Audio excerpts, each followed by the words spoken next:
Hello, I'm Archibald Chesterfield III, and welcome to the ArchieLuxury program. I'm affectionately known as AC3, the purveyor of quality YouTube content about luxury goods. And today, fuckers, I want to talk about what are the 5 greatest complicated watches of all time. What is a complication? Well, a complication is anything in addition to minutes and hours. That's right, fuckers. It doesn't take much to get a piece complicated. So let's start the ball rolling. And the first thing I'd like to present is the Rolex Day Date. That's right, Rolex's luxury end wristwatch for the man about town. The Rolex Day Date. And this has been something which is a hugely popular watch amongst industry leaders, amongst military dictators, and African heads of state. The Rolex Day Date. And the Day Date only came in yellow gold, white gold, rose gold, or platinum. That's right, the Rolex Day Date. What a wonderful piece. And this is really a fantastic invention for rich people who don't have jobs. See, they're so well off. They every day is holiday for them. So it's good to know their Mondays from the Sundays. You know, otherwise you just get confused. Every day is a weekend. So that's the reason. The Rolex Day Date. It's a luxury piece. And it's been around since after World War II. It was originally the Rolex Datejust with a presidential bracelet, but that then became the Day Date very shortly afterwards. The Day Date, the Rolex Day Date. It tells you the day and the date. What a cool complication. Absolutely fantastic. Obviously, it can't distinguish between 30 and 31 days in the month, but what a cool complication, nonetheless, the Rolex Day Date.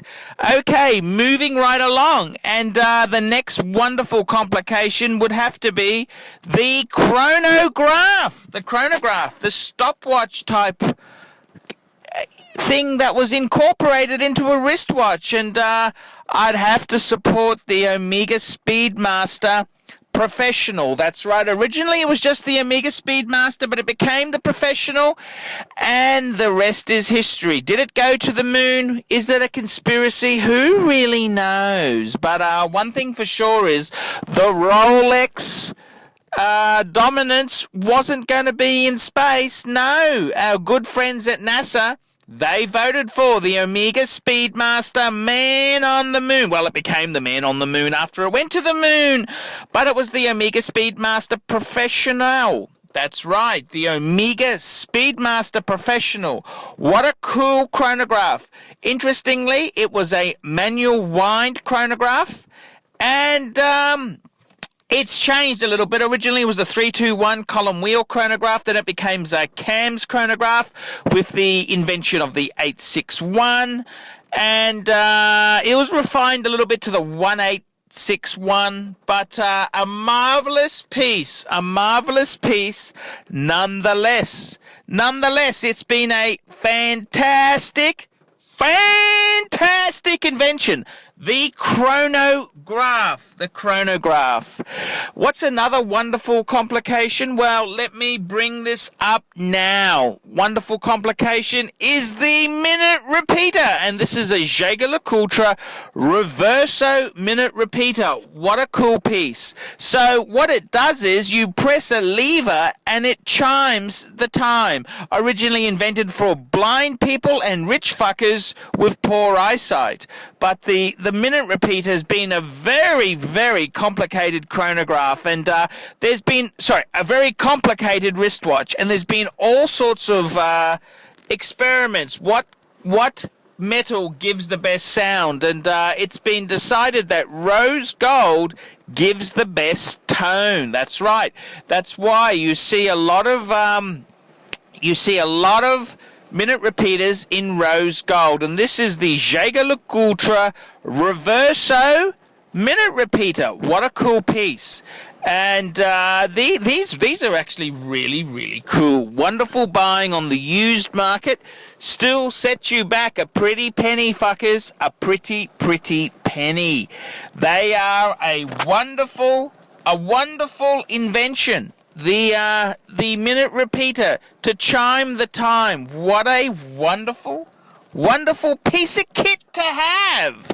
A wonderful piece of kit to have, to wear, to behold. And these are pieces which are the best complications, fuckers. The best complications.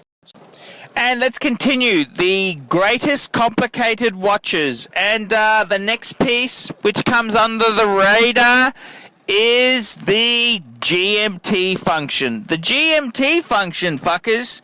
And this is a great thing. It allows you to have multiple time zones. And Rolex had a wonderful way of doing this. And legend has it, the legendary airline Pan Am, which went bankrupt in 1991. It consulted with Rolex in the development of this watch, a watch that could tell different time zones. And this really went to its highest form when the Rolex GMT Master 2 came out, which had an independently adjustable 24-hour hand. What a wonderful concept. And this is a wonderful complication. And it also combines the rotating bezel. You could also argue the Rolex Explorer 2 is very similar, but I think we'd have to give the edge to the GMT Master. That is the original, that is the legend, that is the one to have, fuckers. The Rolex GMT. What a wonderful complication. Different time zones you can have at the glance of your wristwatch. What a wonderful, fantastic, marvelous piece. The Rolex GMT. Okay, we need to now encompass the greatest complicated wristwatch of our time. Well, fuckers, there could only be one. And it goes to Patek Philippe, and it's the Perpetual Calendar Chronograph. Two very strong complications. A perpetual calendar, that's a wristwatch that can tell leap years. It can tell how many days in the month. This is not an annual calendar, this is a perpetual calendar. Absolutely fantastic piece of kit. Combine that with a chronograph. That's right, the Patek Philippe Perpetual Calendar Chronograph. What every gazillionaire needs. That's right, fuckers. Every gazillionaire worth his salt needs a Patek Philippe Perpetual Calendar Chronograph. And that would have to be one of the greatest complications of all time. I'm Archibald Chesterfield III. I hope you've enjoyed this series. Tell me what you think, fuckers. Let me know. AC3 signing out, fuckers. We specialize here in pre-owned Rolex watches. Rolex watch is a very special timepiece, and we always do the servicing exactly as factory specifications. We buy a pre-owned piece and we put it into brand new condition. We have Rolex certified technicians working on that. We completely disassemble the piece, we adjust and polish and change every single part of the watch. You have to have certified watchmakers that know what they're doing. If you have an expensive car, you're just not going to bring it to any mechanic that doesn't know what they're doing. You spend $5,000, it's like if you put money in the safe deposit box. And 1 or 2 years from now, you will keep having your $5,000. We have to spend a lot of money to get all this equipment together, but makes me feel I'm doing what I'm supposed to do. It's not a question of money, it's my passion. Jewelers on time, simply the best.